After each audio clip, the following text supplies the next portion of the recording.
송재경의 이슈 레이더입니다. 오늘의 이슈를 통해서 투자 인사이트를 찾는 시간이죠. 송재경 디멘전 투자자문대표 나와 있습니다. 안녕하세요. 안녕하십니까? 네. 대표님 간만에 다우가요 4만 포인트를 살짝 넘긴 했습니다만 좀 약간 좀 차익 실현이 나와서 깨지긴 했어요. 어떻게 보세요? 다우 물론 뭐 지수 자체가 4만이다 5만이다 큰 의미가 있는 건 아니지만 투자 심리에 또 미치는 영향이 있기 때문에 물어봐요. 사실 어제 봤던 실적 중에 가장 큰 거는 전 월마트 주가 흐름 되게 중요했었던 것 같습니다. 결론부터 말씀드리면 지금 어제 그러니까 CPI 발표 이후에 어제 주가는 전반적으로 숨고르기였다 봐야 될 것 같고요. 네. 특히 어제 필수 소비재 업종이 미국에서 유일하게 좀 많이 좋은 그것도 그걸 주도했던 게 월마트였는데 기본적으로 이제 월마트가 주가가 좋은 걸 보면 미국의 소비가 되게 좋은 거 아니냐라고 생각할 수 있는데 뚜껑을 열어봤더니 월마트에서 잘 팔리는 거는 당장 급한 먹고 사는 거 이런 게 많이 팔렸고, 예, 그렇죠. 필수적인 그러니까 그런 식료품이나 이런 쪽에 지출이 많았고 반면에 상대적으로 재량 소비라고 하죠. 꼭 필요 없지만 내 뭔가 재미와 흥미를 위해서 필요한 그런 것들의 판매는 상당히 부진했다라는 두 가지로 갈리거든요. 그래서 그렇게 놓고 보면 우리가 뭐 이때 얘기하겠지만 어제 우리가 얘기했던 미국의 소매 판매가 깜짝스럽게 사실은 전월 대비 부진했던 오히려 약간의 역성장을 했던 그런 것들과 일맥상통한다. 그렇게 놓고 보면 지금 말씀 주신 대로 전반적으로 미국의 경기가 상당히 1, 4분기까지는 좋았는데 4월 달 넘어가면서부터는 오히려 둔화의 모습이 나타나는 것이 어찌보면 월마트의 자세한 판매 품목에서 나타났다는 측면에서 놓고 보면은 마냥 좋아할 수만은 있는 건 아니다. 이렇게 말씀을 드리겠습니다. 월마트가 7% 가까이 상승한 이유가 재량 소비가 아니라 필수 소비 쪽이었고 그 다우가 4만 포인트를 넘었던 그 안에서도 보면 약간 좀 우리가 관가하지 말아야 되는 부분들이 있다라는 얘기를 해주셨는데 그러다 보니까 이슈 점검으로 최근 미국에서 발표된 지표를 보면서 직관적으로는 미국 증시가 올랐지만 그래도 조금 불안한 요인들 아니면 또 간밤에 연준 의원들은 또 CPI에 대해서 고무적이긴 한데 아직은 좀 봐야 돼 이런 얘기들을 하더라고요. 그래서 대표님이 보시기에도 미국의 이제 CPI 수치 자세히 좀 뜯어봐야 된다 이런 얘기를 하시는 것 같은데요. 어떤 측면인가요? 불과 이제 지금 이틀 지났는데 처음에 CPI 발표된 날은 시장이 엄청 환호를 했죠. 그렇죠. 예, 예상만큼 나왔다는 것만으로 시장이 엄청 열광했죠. 열광했었는데 하루 만에 조금 잠잠해졌습니다. 그 이유는 이제 헤드라인 넘버를 보면 되게 좋았는데 그 뚜껑을 열어봤더니 이게 아직은 안심할 때는 아니다라는 결론이 나온 거고요. 지금 미국 소비자 물가를 첫 번째 차트를 제가 갖고 왔던 거는 이제 미국의 소비자 물가를 큰 4개의 범주로 나눈 겁니다. 식품, 에너지, 제품, 서비스 크게 4가지 범주로 나눴는데 헤드라인 CPI, 그러니까 소비자 물가가 한 3.4% 4월 달에 올랐는데 이것의 대부분은 뭘 가져왔냐면 서비스 물가 상승이 대부분 주도했다. 그러니까 더 이상 이제 물건 가격이 뭐 올라서 이런 거는 이미 한참 철질한 얘기고 작년 하반기 이후부터 지금 미국의 물가는 오로지 서비스 물가와의 전쟁으로 모든 일이 벌어지고 있기 때문에 결국은 여기에 좀 집중할 필요가 있겠다. 이렇게 말씀을 드립니다. 서비스 물가가 높은 수익, 서비스 물가가 사실은 이게 상당히 스티키한 끈적끈적한 물가 품목들이잖아요. 어떤 품목들인데 여기 안에 주거도 다 들어가 있나요? 그렇죠. 그러니까 CPI 안에 대체적으로 우리가 이제 미국은 우리나라 물가 측정하고는 다르게 그 주택 부분, 주거비와 관련된 것이 비중이 상당히 큽니다. 전체 CPI의 한 30% 이상, 그다음에 근원 CPI, 근원 소비자 물가에서는 40% 이상이 이 주택 부분이거든요. 특히 여기에서는 자가 주거비가 많은 부분을 차지합니다. 우리는 조금 상당히 좀 친하지 않는 그런 개념인데 기회비용이라고 생각하시면 돼요. 내가 원래는 빌려줘서 전월세 받으면 되는데 제가 우리가 살고 있지 않습니까? 그것만큼 비용을 쳐야 된다라고 하는 그런 개념이라 보시면 좋을 것 같고요. 지금 파월이 저번부터 계속 집중하고 있는 것이 자가주거비가 결국은 하반기에 물가 안정세를 이끌 거다라고 얘기를 하고 있는데 네. 내려오긴 내려오고 있는데 지금 시장의 그 임대료 내려가는 만큼 잘 안 내려오고 있다라는 게 이제 첫 번째. 그래서 지금 자가주거비가 5.8% 하늘색선인데 여전히 높은 수준 유지하고 있고요. 서비스 물가 중에서도 임금과 관련된 우리가 슈퍼코어 이런 얘기 많이 했지 않습니까? 네. 그러니까 서비스 물가, 그러니까 근원 서비스 물가에서 이 주거 부분을 제외한 초근원 서비스 물가는 작년 하반기부터 우상향을 해서 지금은 거의 5% 수준 가까이 많이 올랐네. 4.9%까지 계속 우상향하고 있다는 거예요. 결국은 이것이 임금과 연결돼 있는 거다 보시면 좋을 것 같고 소위 말하는 걱정스러운 거 다 떼놓고만 보자. 차태고 띄고 다 떼놓고 보면 지금 식품, 에너지, 주택, 중고차 이 모든 걸 다 떼놓고 봐도 낮긴 낮은데 2.6%예요. 그럼 결론적으로는 지금 그 연준의 목표인 2%를 아직은 좀 높은 결론적으로는 지금 서비스 물가가 지금 연준이 원하는 만큼 안정화되는 모습이 아니고 오히려 초근원 물가는 우상향을 하고 있기 때문에 여기서 주는 함의는 적어도 지금 금리 인상이 테이블에서는 빠졌지만 예. 금리 인하 역시도 만만치 않다. 그래서 지금 시장에서는 4월달 CPI를 보고 원래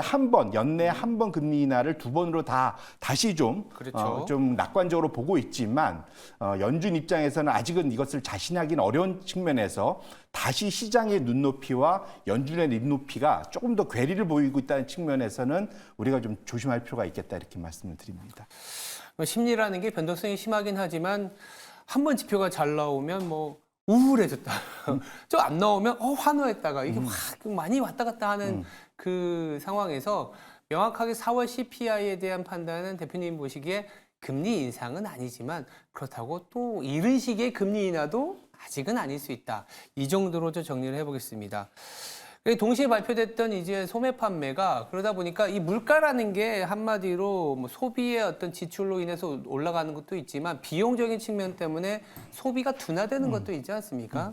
그래서 소매 판매가 정체된 것을 좋게 보시는 분도 있고 나쁘게 보는 사람들도 있어요. 이게 왜 그런지에 대한 것들 얘기해 봐야 될 것 같거든요. 결국은 우리가 이제 미국 하면 미국은 소비의 나라. 그렇죠. GDP의 70%가 민간과 정부의 소비고 소비 지출이고 또 그 중에 70%가 미국의 민간의 소비입니다. 이제 그것을 대표적으로 보이는 게 이제 소매 판매, 매달 발표되는 소매 판매 지수인데요. 네. 아까 말씀드린 대로 4월 달 수치가 원래는 0.4%, 5% 전월 대비 성장할 거라고 생각을 했는데 실제로는 그 통제 그룹에서는 마이너스 0.3, 오히려 사실 역성장을 했단 말이죠. 이것이 이제 아까 월마트의 1사분기 실적을 보면 상당히 좋아 보이지만 네. 이것이 4월 달 들어와서는 실제로는 2사분기 실적에서는 좀 걱정스러운 부분이 나타나고 있다 보셔야 될 것 같고요. 이것이 우리는 지금 소위 명목 소매 지출입니다. 소매 판매입니다. 이거를 CPI, 소비자 물가로 나눈 게 이제 실질인데 실질 지표가 최근 들어서는 장기 추세선을 이탈하고 있다는 것이 좀 걱정스러운 모습이다라는 말씀을 드리고 싶고 차트를 열어봐 주시면 장기 추세선. 예, 지난 한 2000년도 이상 지금 요 차트가 아니라 이제 직선으로 돼 있는 차트인데요. 결국은 명목 소매 판매가 소비자 물가로 나눈 그 지표의 파란색 선이 지금 장기 점선 추세선을 코로나 직전에 코로나를 통해서 엄청나게 빠졌다가 소매 판매가 급락을 했었죠. 얼어붙었고 저 때는 짧게지만 분기 소위 심체였습니다. 예. 그다음에 코로나 부양책을 통해 갖고 재정 부양책으로 돈을 막 풀다 보니까 장기 추세선을 넘어가는 엄청난 이제 소위 그 소비가 증가를 했었죠. 그게 이제 짙은 파란색 선인데 보실지 모르겠는데 장기 추세선 점선 아래로 지금 미국의 실질 소매 판매가 떨어졌다라는 거죠. 이것이 지난 3개월 동안 연속적으로 나타나고 있다는 것이 걱정스러운 거고 이거를 이제 좋게 보면 드디어 미국의 고금리 정책 때문에 네. 드디어 과열된 시장 경기가 잡히고 있다. 그럼 여기서 낙관론자들은 여기서 물가만 좀 안정이 돼주면 그럼 소위 우리가 원하는 연착륙 골디락스 상황이 될 수 있지 않겠느냐? 그러면 이제 미국의 연준이 금리도 인하해 줄 수 있고 이것이 이제 낙관론자들이 기다리는 하반기 시나리오고요. 반면에 여기서 이제 비관론자들은 야, 이 상황에서 물가 안 잡히고 저런 식으로 소비까지 줄어들면 침체 아니야? 이런 걱정. 이러면 경착륙 걱정. 이 두 가지가 갈리는 지점이 이 상황이다 보셔야 될 것 같고 적어도 현재 미국의 소비 상황 자체는 물가를 감안해 놓고 봤을 때는 그렇게까지 강세는 아니다라는 측면에서 앞으로 이제 한두 달 더 나오는 미국의 소위 실질 소매 판매, 미국의 실질 소비가 어떤 식으로 가는지는 잘 지켜보실 필요가 여기서 이제 기로에 지금 갈려져 있다 이렇게 말씀을 드립니다.